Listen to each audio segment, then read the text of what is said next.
Сегодня, в Международный день семьи, администрация Амгинского района и фонд поддержки участников спецоперации вручили семьям бойцов удостоверения. По удостоверениям они могут освободиться от налогов на имущество и земельного налога, а также арендной платы за земельный участок, бесплатно посещать культурные мероприятия и кинозал «Созвездие».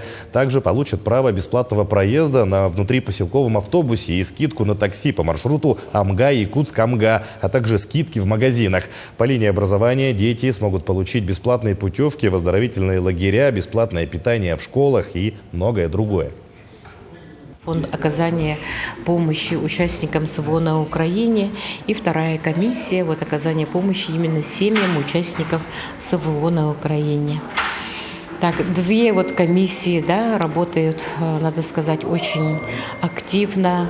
И сегодня наш глава в командой 3 человека из нашего улуса под руководством Степана Николаевича съездили на Украину, помогли нашим ребятам.